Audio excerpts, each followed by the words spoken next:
as much time as I may consume. Without objection, the gentleman is recognized.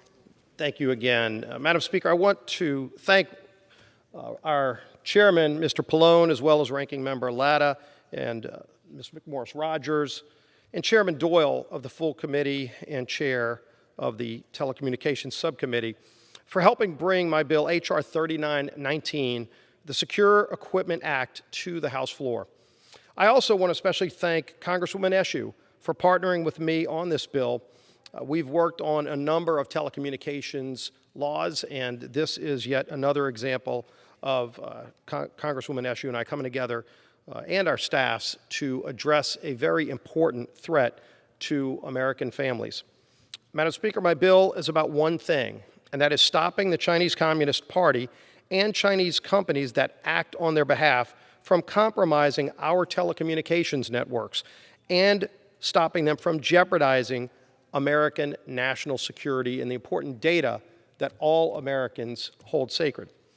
H.R. 3919, the Secure Equipment Act, puts a full stop to China from infiltrating our networks by prohibiting the FCC from issuing equipment licenses to Chinese telecommunications equipment companies that are identified as national security threats. This legislation builds off the important work of the Energy and Commerce Committee when it came together in a bipartisan manner in 2019, as Chairman Pallone mentioned on his critical legislation that will address the threat of China by getting the Secure and Trusted Communications Networks Act signed into law. One of the requirements of that act instructed the FCC to publish a list of telecommunications equipment companies that are deemed to be national security threats. In fact, earlier this year, the FCC published that list of companies, and as you can see, 5 companies ended up on that list.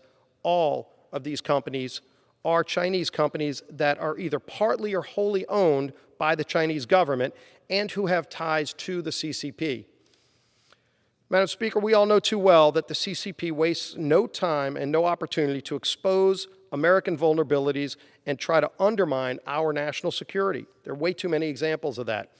Since all Chinese companies are subject to Chinese national security laws, at any point, the CCP could choose to exploit these listed companies and require them to tap into their access in American networks to gain critical, sensitive data, both from individuals as well as sensitive government information. While the 2019 law made great strides in thwarting the threat of China in our networks, U.S. carriers can still privately purchase equipment from these listed companies on the open market.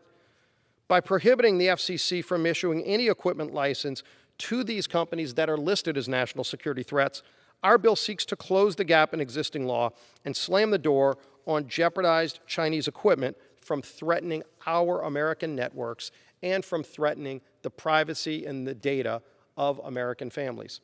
Madam Speaker, the time has never been more urgent. It is important that this body do all it can to stop the undue and malign influences of the CCP from infiltrating our data and our telecommunications network.